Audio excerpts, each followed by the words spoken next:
Hello everyone. So today we are going to discuss about Birch reduction. तो Birch reduction में होता क्या है? Birch reduction में partial reduction होती है aromatic compound की into 1,4-diene. ओके, तो Birch reduction में क्या होता है? Partial reduction होती है aromatic compound की into 1,4-diene in the presence of alkali metal in liquid ammonia and alcohol. Partial reduction किस लिए? क्योंकि यहाँ पे जो है सिर्फ एक ही बॉन्ड रिड्यूस हुआ है, एरोमेटिक कंपाउंड का सिर्फ एक ही बॉन्ड रिड्यूस हुआ है, इसलिए जो है हम इसे बोलते हैं partial reduction of aromatic compound. अगर इस बेंजीन रिंग की तीनों बॉन्ड जो है वो रिड्यूस हुई होती तो हम इसे बोलते हैं इसका जो हुआ है वो कंप्लीट रिडक्शन हुआ है, बट इस केस में क्या हुआ है? सिर्फ पार्शियल रिडक्शन हुआ है। ओके, तो बर्च रिडक्शन क्या होती है? बर्च रिडक्शन होती है partial reduction of aromatic compound in 1,4-diene in the presence of alkali metal in liquid ammonia and alcohol. Okay, तो बर्च रिडक्शन होती क्या है ये तो पता चल गया, बट इसका मैकेनिज्म क्या रहता है, ये रिडक्शन जो है वो होती कैसे है। तो अब हम देखेंगे इसका मैकेनिज्म कि ये एरोमेटिक कंपाउंड जो है वो 1,4-डाइन में कैसे कन्वर्ट हुआ और इसका मैकेनिज्म क्या रहता है। तो इस मैकेनिज्म को जो है अब हम समझेंगे स्टेप बाय स्टेप, हर एक स्टेप को हम अच्छे से समझेंगे कि ये कैसे हुआ। ओके, तो सबसे पहले जो है वो है स्टेप 1। सबसे पहले स्टेप में क्या होगा? ये हमारे पास एक एरोमेटिक कंपाउंड है। ऑलराइट, सबसे पहले क्या होगा? इस बॉन्ड का जो है होमोलिटिक फिजन होगा और हमारे पास जो है वो ये बन जाएगा।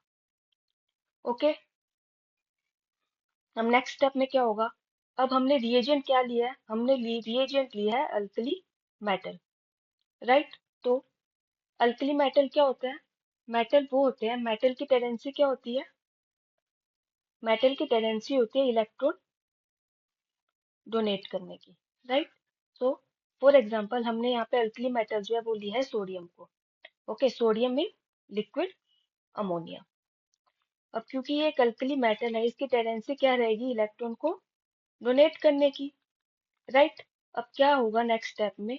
ये जो सोडियम है वो एक इलेक्ट्रॉन को जो है वो डोनेट करेगा। अब ये जो इलेक्ट्रॉन है ये कौन ले लेगा? ये हमारे पास फ्री रेडिकल बने हुए हैं।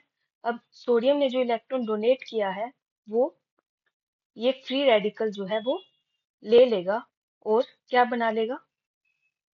Negative charge.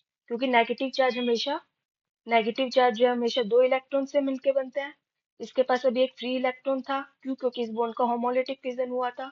अब सोडियम ने एक इलेक्ट्रॉन डोनेट किया और वो एक इलेक्ट्रॉन इसने ले लिया और हमारे पास क्या बन गया? Negative charge. ओके, अब नेक्स्ट स्टेप में क्या होगा? नेक्स्ट स्टेप में हमारे पास है अल्कोहल। तो अल्कोहल से ये नेगेटिव चार्ज जो है वो H पॉजिटिव ले लेगा और क्या बना देगा?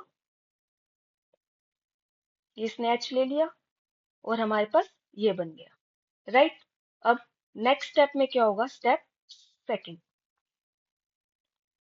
सेकंड स्टेप में क्या होगा? ये जो हमारे पास बना है, राइट। नेक्स्ट स्टेप में क्या होगा? ये जो बॉन्ड है, ये जो हमारे पास बॉन्ड थी, इसका फिर से होमोलिटिक फिजन होगा और हमारे पास क्या बन जाएगा? ये बन गया।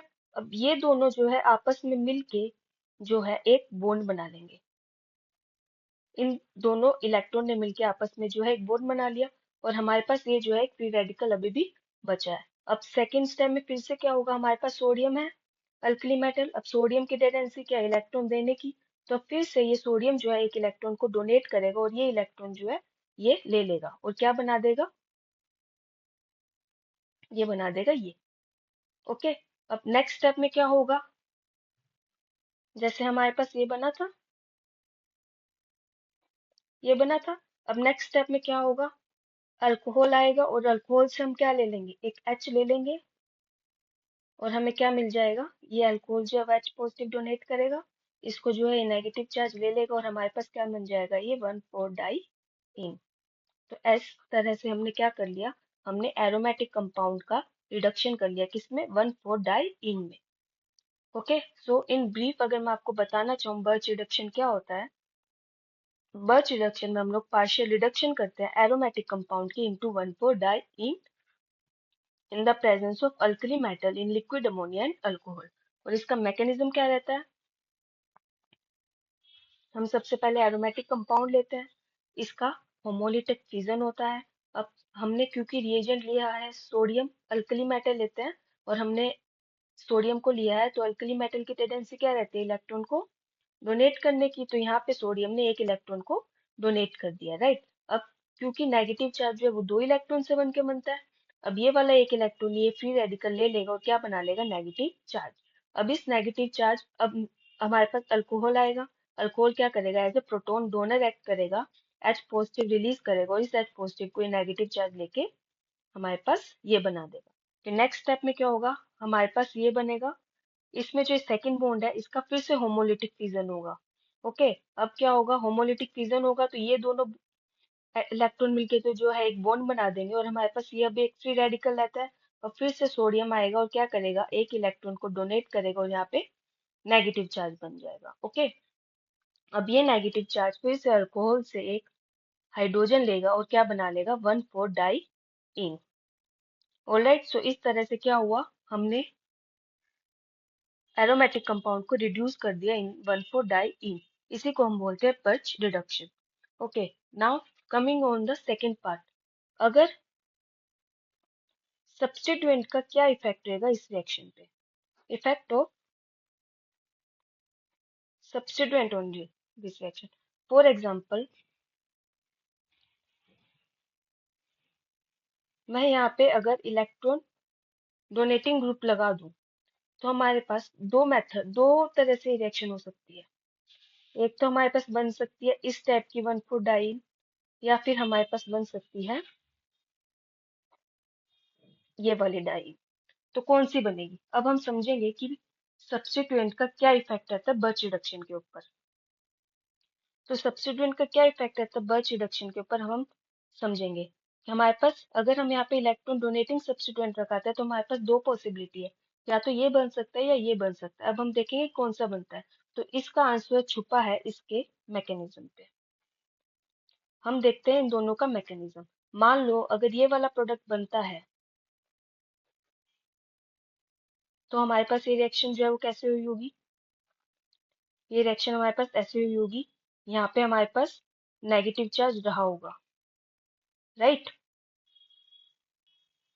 अगर ये वाला रिएक्शन बनता है तो हमारे पास जो है यहाँ पे नेगेटिव चार्ज रहा होगा, बट अगर हमारे पास ये वाला प्रोडक्ट बनता है, तो हमारे पास नेगेटिव चार्ज जो है वो यहाँ पे रहा होगा। अब क्योंकि OCH3 एक इलेक्ट्रॉन डोनेटिंग ग्रुप है, अब ये एक इलेक्ट्रॉन डोनेटिंग ग्रुप और यहाँ पे हमने नेगेटिव चार्ज लगा दिया, तो ये क्या हो जाएगा, हाईली अनस्टेबल, क्योंकि इसके पास ऑलरेडी से नेगेटिव चार्ज, ऊपर से OH इसको और इलेक्ट्रॉन दे के इसको हाईली क्या बना रहा है, अनस्टेबल बना रहा है। ठीक है, तो ये जो प्रोडक्ट है हमारे पास ना बन के हमारे पास ये बनेगा, और यहाँ पे हम क्या करेंगे, अल्कोहल जो H दे देगा और हमारे पास ये वाला प्रोडक्ट जो है वो बन जाएगा। ये वाला क्यों नहीं बनेगा, क्योंकि अगर ये वाला प्रोडक्ट बनेगा तो हमारे पास जो है नेगेटिव चार्ज यहाँ आएगा, और OCH3 ऑलरेडी एक इलेक्ट्रॉन डोनेटिंग ग्रुप, और हमने इसको यहाँ पे नेगेटिव चार्ज पे लगा दिया, तो इसको ये बहुत ही ज्यादा अनस्टेबल बना देगा।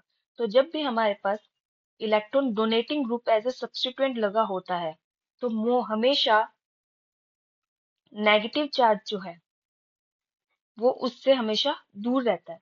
जैसे कि यहाँ पे हमारे पास इलेक्ट्रॉन डोनेटिंग ग्रुप था, तो जो नेगेटिव चार्ज है वो हमेशा इससे दूर बनेगा, इसके पास नहीं बनेगा। वहीं अगर हमारे पास यहाँ पे सब्स्टिट्यूएंट जो है वो इलेक्ट्रॉन विड्रॉइंग ग्रुप हो, फॉर एग्जाम्पल C+, तब भी हमारे पास दो ऑप्शन रहेंगे, कि या तो हमारे पास प्रोडक्ट है वो ये वाला बनेगा, या फिर ये वाला बनेगा। अब इस केस में हमारे पास जो मेजर प्रोडक्ट है वो ये वाला बनेगा, ना कि ये वाला बनेगा। क्यों, क्योंकि इस केस में अगर देखें, अगर ये वाला प्रोडक्ट बनेगा तो हमारे पास नेगेटिव चार्ज यहाँ रहा होगा, राइट। जबकि इस केस में हमारे पास नेगेटिव चार्ज जो है वो यहाँ रहा होगा। अब क्योंकि ये इलेक्ट्रॉन विड्रोइंग ग्रुप है, अगर हमने यहाँ पे नेगेटिव चार्ज लगा दिया तो ये इलेक्ट्रॉन को अपनी तरफ विड्रॉ करके इसको क्या करेगा, स्टेबल करेगा। जबकि ये क्या करेगा, कम इसको जो है वो कम स्टेबल करेगा, क्योंकि इससे नेगेटिव चार्ज क्या है, दूर है, इसके पास है। ओके, तो इस बर्च रिडक्शन में सब्स्टिट्यूएंट का इफेक्ट क्या रहता है, कि अगर हम यहाँ पे इलेक्ट्रॉन डोनेटिंग ग्रुप लगाएंगे, तो जो नेगेटिव चार्ज है वो हमेशा इससे दूर रहेगा, और हमारे पास जो है ये मेजर प्रोडक्ट बनेगा। ओके, वहीं अगर हम सब्स्टिट्यूएंट जो है वो इलेक्ट्रॉन विथड्रॉइंग ग्रुप को लगाते हैं तो क्या होता है, हमारे पास ये वाला मेजर बनता है और नेगेटिव चार्ज हमेशा इस ग्रुप के पास रहता है। ओके, तो ये था overall Birch reduction.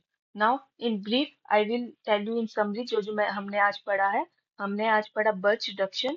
Birch reduction में क्या होता है, पार्शियल रिडक्शन होती है किसका, एरोमेटिक कंपाउंड का in 1,4 di in the presence of alkali metal in liquid ammonia and alcohol.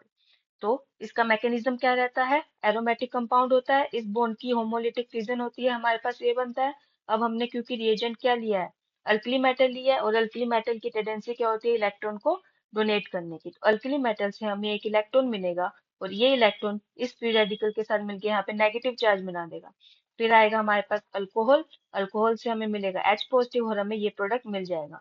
In next step यही सेम होगा कि इस वाले डबल बॉन्ड की होगी होमोलिटिक फिजन और हमें मिलेगा ये। अब ये दोनों आपस में मिलके बॉन्ड बना लेंगे और ये वाला जो इलेक्ट्रॉन है, इन सोडियम से अल्कली मेटल से हमें एक और इलेक्ट्रॉन मिलेगा और ये दोनों इलेक्ट्रॉन मिलके यहाँ पे नेगेटिव चार्ज लगाएंगे। एंड देन अगेन अल्कोहल जो है वो प्रोटॉन डोनर एक्ट करेगा और हमें यहाँ से नेगेटिव चार्ज एच पॉजिटिव को लेके 1,4 डाइईन बना देगा। सो ये होती है ओवरऑल बर्च रिडक्शन। अब बर्च रिडक्शन के ऊपर सब्स्टिट्यूएंट का क्या इफेक्ट रहता है, जब हमारे पास इलेक्ट्रॉन डोनेटिंग ग्रुप लगा होगा तो हमें ये प्रोडक्ट मिलेगा मेजर, और नेगेटिव चार्ज जो है वो हमेशा इससे क्या रहेगा, दूर बनेगा। और वहीं अगर ये सब्स्टिट्यूएंट इलेक्ट्रॉन विदड्रॉइंग ग्रुप होगा तो नेगेटिव चार्ज जो है इसके पास बनेगा और हमारे पास ये जो है मेजर प्रोडक्ट बनेगा और ये नहीं बनेगा। ओके, आई होप कि आपको बर्च रिडक्शन जो है समझ में आया होगा। Thank you for today.